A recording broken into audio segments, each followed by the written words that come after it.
Hello, hello.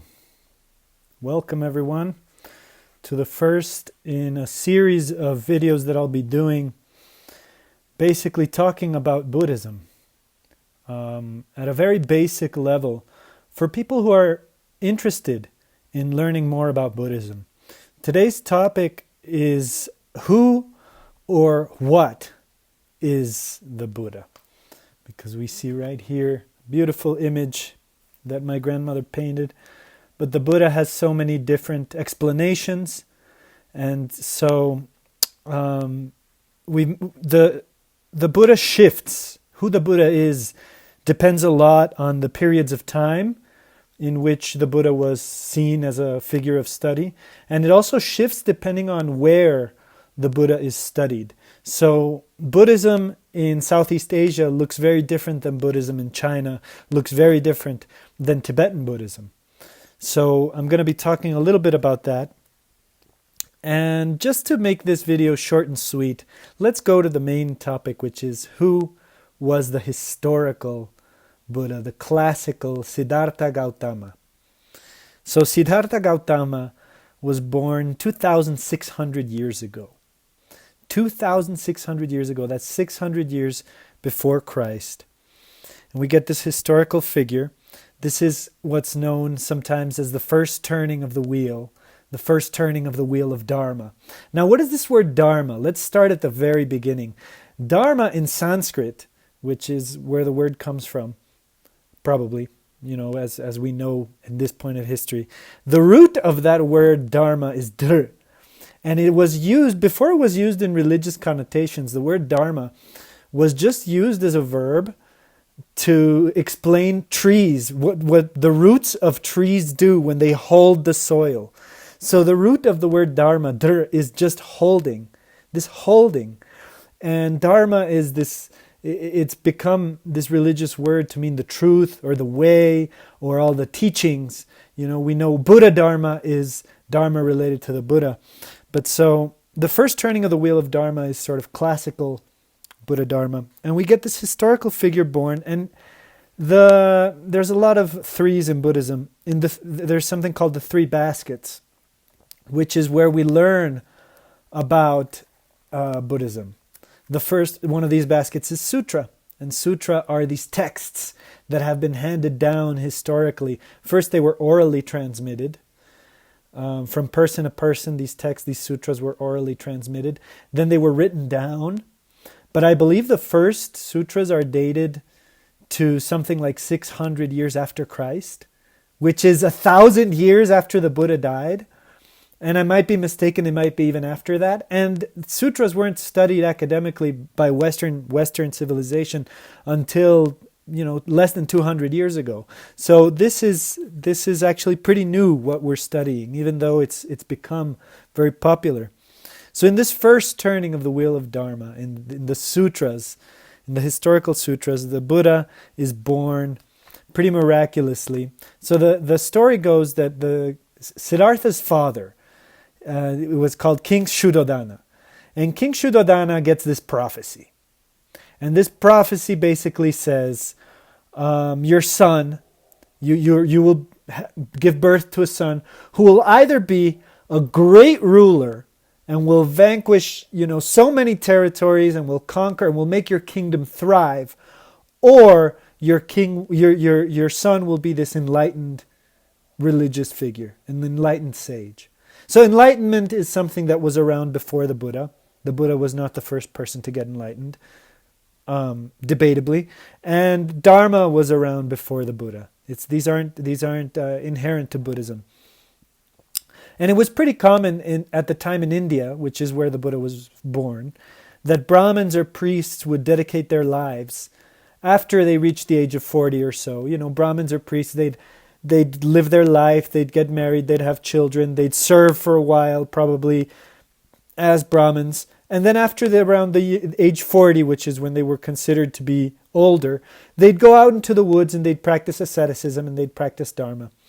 So Dharma was around before the time of the Buddha. But so this prophecy affects King Shuddhodana. He wants his son to be a great ruler. He does not want his son to be this sage, In fact, the idea of his son being a sage was it just was a turnoff for King Shuddhodana. So he had a plan. King Shuddhodana shields the Buddha from witnessing anything such as poverty, from witnessing anything like sick people, old people. Everything was shielded from the Buddha. And he has his son surrounded by women in a harem, which at the time was not a big deal. You know, women had to live somewhere at the time. So the harem was the place where all the women lived. It wasn't so much as we think of it today like a whorehouse.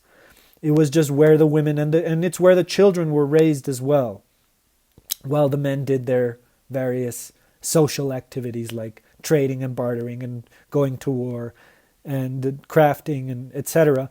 Women lived at the harem. If they were lucky, women lived at the harem.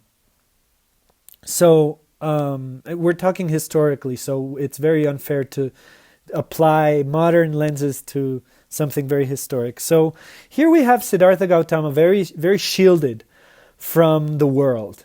He's shielded by his father's orders. He cannot witness any poor people. He cannot witness any sick people. He cannot witness any dying people. And so there's this story where the Buddha one day encounters a beggar. And it's a poor beggar, and I think the beggar has leprosy. So, and it might even be an old woman. I forget the story. And so the Buddha sees for the first time in his life, and the Buddha was a teenager, 14 or 16, and sees something awful. He sees someone who's dying, someone who's sick. And he has a revelation suddenly. The Buddha has this revelation that life has suffering in it. And that there is such a thing as sickness, and that there is such a thing as old age, and that there's such a thing as death. And so the Buddha decides to escape his home, his palace. He leaves his wife and son. He abandons him. So, Siddhartha Gautama is not the best example of a human being, but we'll get to later why the Buddha is an example of what we can achieve in this life. So, the wife and kid, don't worry about them. They were being watched by other people in the harem. But still, Siddhartha goes to the forest, and he is looking to cease suffering because he can't get over that image of the pauper with leprosy that he saw. So he has a teacher, actually. The Buddha had a teacher called Alara Kalama, and the teacher teaches him how to meditate. And they achieve these very, very subtle states called the sphere of nothingness. And the Buddha actually gets better, surpasses the teacher in many ways, surprisingly. And he says, well, I'm boring. I'm bored. I've attained whatever I needed to attain. This teacher has served its purpose. And so he actually leaves his teacher. And he finds this group of ascetics. And these ascetics are practicing self-mutilation. At the time, Buddhism, the Buddha, he taught about celibacy. He wanted his monks afterward, once he was enlightened and had his students of his own, he talked about his students being celibate. That was actually the middle way, because in that time, the ascetics would self-mutilate their genitals. And so that was what asceticism looked like. Asceticism, what I mean by ascetics are people who are, they don't eat forever. They don't drink. They want to, they have this whole Hindu idea, which is that suffering is caused by desire. And so they want to get rid of all their desires, and so they mutilate their genitals and they stop eating. And the Buddha said, whoa, this is like totally crazy. This is totally crazy. So he said, rather than just cut off your genitals, why not just don't have sex, But we'll get there. Still, we're talking about Siddhartha Gautama before he was enlightened. Shielded his entire infancy, his entire adolescence from seeing suffering, from seeing birth, old age, sickness, dying. So he goes to the forest, he finds a teacher. He goes to these ascetic friends, and he thinks these ascetic friends, they're way too, F these guys. They're way too extreme for me. So he comes up with this ultimatum. And he says, one of two things is going to happen. Either I'm going to die, or I'm going to find the cessation of suffering. I'm going to achieve the end of suffering, or I'm going to die, whichever happens first. And he sits at the foot of a Bodhi tree and he says, whatever happens first. And there's actually a very famous story of this girl, Sujata, who brings him rice and milk and says, sir, you look very weak and you must eat something. And so he decides to eat a little bit of rice and milk. And then there's a very famous scene, which is when he reaches enlightenment. He's approached by the king of the ego, which is called Mara. And Mara is this figure who is very much like the devil in Buddhist cosmology. And first he approaches the Buddha and he gives him 3 tests. The first test that the devil or Mara gives Siddhartha Gautama is he offers him his daughters. And his daughters appear as these they're called these demonesses, and they entice him to basically have sex with him. And Siddhartha is meditating, and he's already achieved all of these famous, very subtle states of mind, so he says no. And he rejects Mara's daughters. And this, of course, makes Mara very, very angry. So Mara gets all of his armies. And this is thousands of demons, and they point their arrows at the Buddha, at Siddhartha. He's not the Buddha yet. He's only the Buddha after he achieves enlightenment. This is the moment right before he achieves enlightenment. He passes the first test, which is the daughters enticing him, which represents the emotion of passion, the emotion of wanting or grasping. And the second emotion is this emotion of hatred. He's encountered with these armies pointing arrows at him, and the historical story goes that all of these arrows are floating at the Buddha, and as the arrows come into the Buddha's field, the arrows turn into flowers. Because he's meditating so peacefully. And so Mara, or Yama, in the other name, his other name is Yama, he's so angry at the Buddha at this point, because the Buddha is about to conquer death, is about to conquer suffering. And so the Mara tells him these very famous words. He says, who do you think you are? How dare you? Who do you think you are? And I think about this a lot when I'm meditating, or when I'm just in life. When I tell myself, who do you think you are? How dare you? When someone says, how dare you? That is the last voice of the ego. That is the ego's dying spirit, kicking and screaming before ego death. It's how dare you? Who do you think you are? What makes you so special? And the Buddha, rather than responding, he just touches the earth. It's called bhumishparsa. He just touches the earth.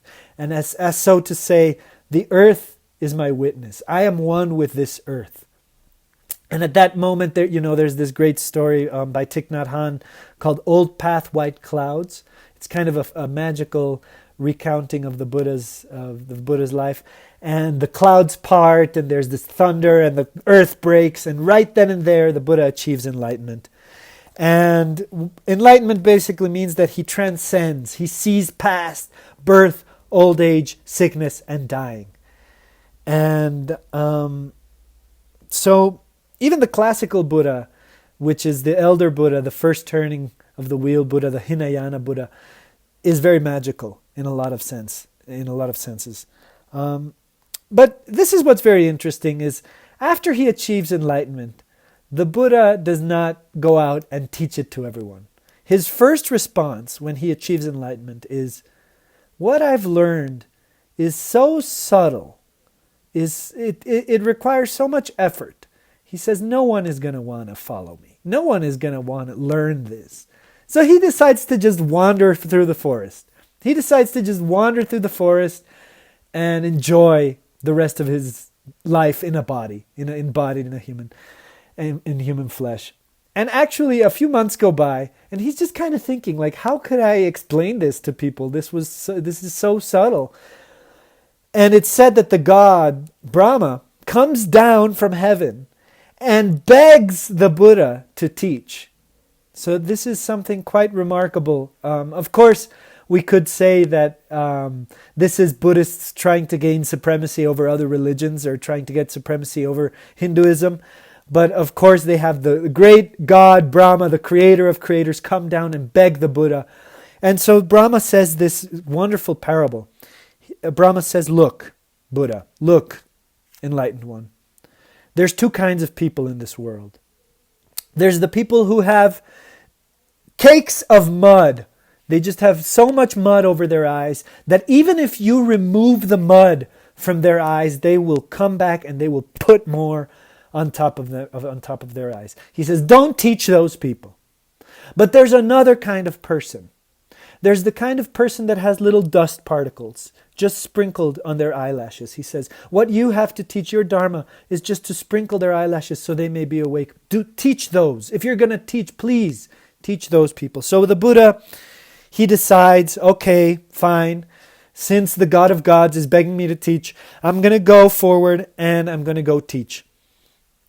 So again, before he's enlightened, he's called Siddhartha Gautama. After he's enlightened, he's called the Buddha, or Buddhi just means awakened one.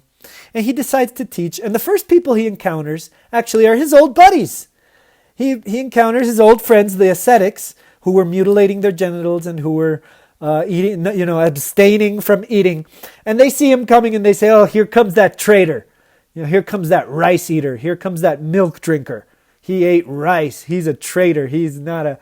But as the Buddha comes closer, he's glowing. The Buddha is glowing. He has this wonderful glow of peace about him, and it's said that his feet kiss the earth and lotus flowers spring up from where his feet are walking, and they say, whoa, dude, like what's going on? Like what happened, So here the Buddha decides to teach the first teaching ever, which is the Four Noble Truths. And I'll get to the Four Noble Truths in another video more in depth. Basically, the Four Noble Truths at Deer Park at Varanasi, the Four Noble Truths in short is that life has suffering. He says, look, guys, you're suffering, all of you, just because you're alive. Because, second Noble Truth, there are causes to suffering, which are birth, old age, sickness, and dying. The fact that you're going to die, the fact that things are impermanent, that means that there is suffering. That's the second Noble Truth.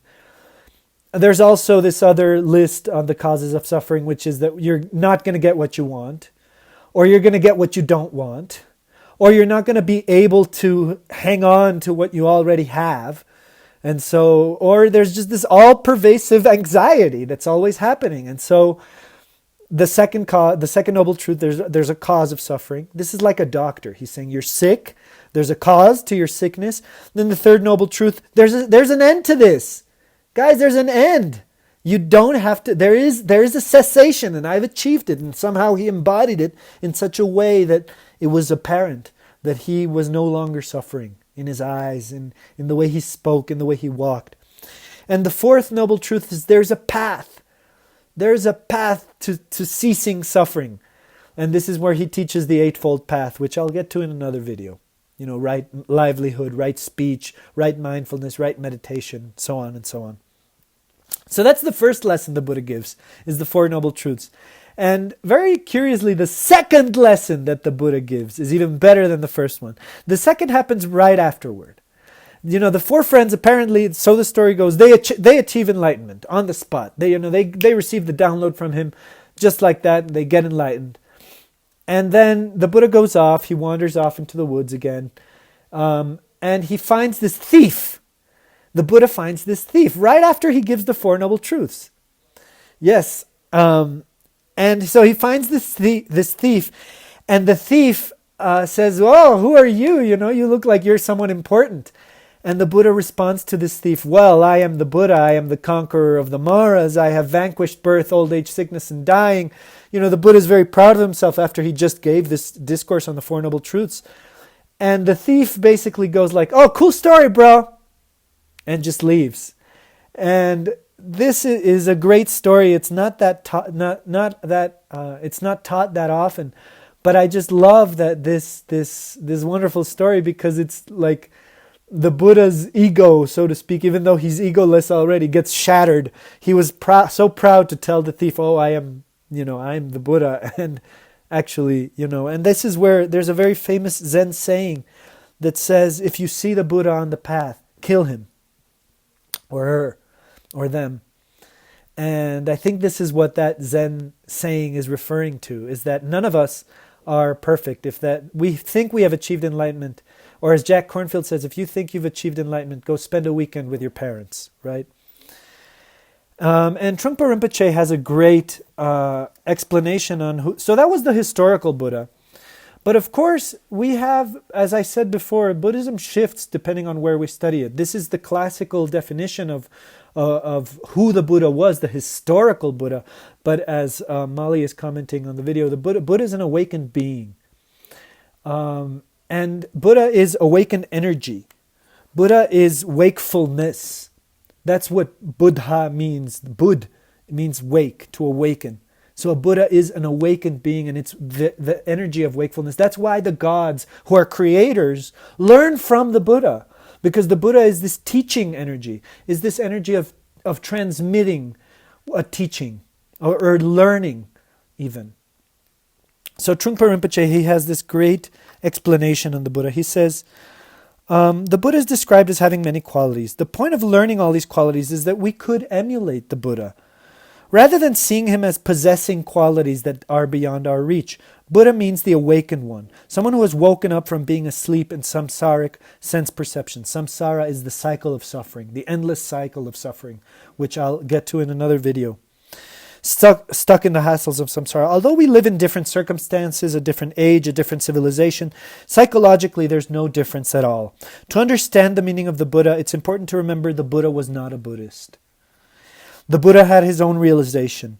Because he had Buddhahood within him, he had the potential of Buddhahood. He did not need to imitate anyone else's. The Buddha sat beneath the Bodhi tree to enlighten himself. When we study the Buddha, we realize that the Buddha is quite different from us. We are not the Buddha. As I said, the Buddha abandoned his wife and kids. He's not the best example. But we have the potential. We have the realization to make the proclamation that the Buddha made. So the Buddha is what we are at the same time. Even though we are not the Buddha is who we can become. There's also many different names for the Buddha. There's Bhagavat, or in Tibetan it's Chomdende, who's the conqueror or possessor of going beyond the four maras. The four maras are basically the transcendence of the gods. So the Buddha goes beyond the gods. We see godliness or creatorness, oneness as this ultimate. But the Buddha goes beyond all of these concepts, because as we get today, there's a lot of people who abuse their power. There's a lot of people who abuse godliness or priestliness. He's also the conqueror of the Klesha Mara. He's the conqueror of afflictive emotions. He's the conqueror of the skandhas. He's the conqueror of form, feeling, perception, subtle formation, and consciousness. And he's the thus gone one. He's the Tathagata. He's also called the Arhat, or the noble one, the Arya. You know, the Aryan is the noble race, but Arya actually is a Sanskrit word that goes way back before it was used to oppress. It was probably still used to oppress back then. Who are we kidding? He's also called the Samyak Sambuddha, the fully awakened.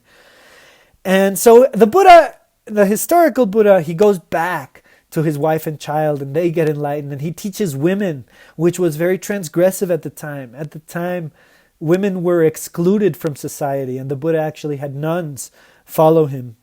So this is only the example of the classical Buddha. So we get these questions. Why do people pray to the Buddha? Or what are they praying to? And again, Buddha is not just a person. Buddha is all awakened energy of the cosmos. Buddha is our essence. Buddha is the nature of mind.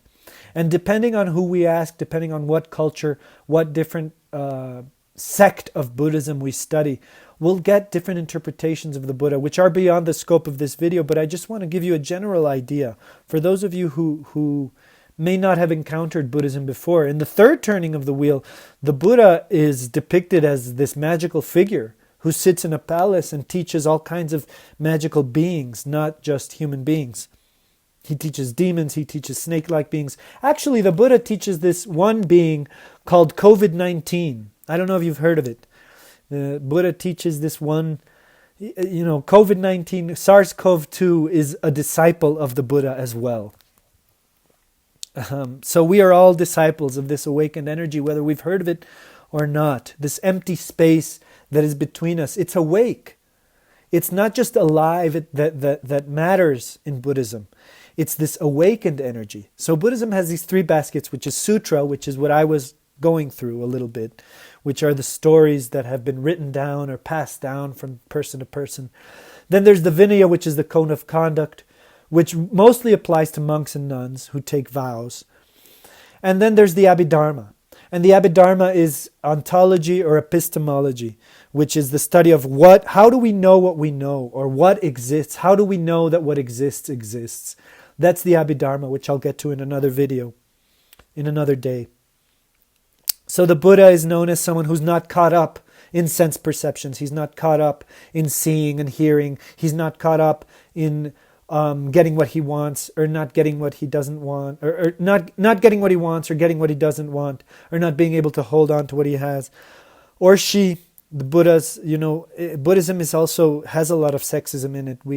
We as Westerners have inherited perhaps an idea of Buddhism that is more, this counterculture to Christianity, but really Buddhism has a lot of sexism in its roots as well that we need to also find a way to decolonize.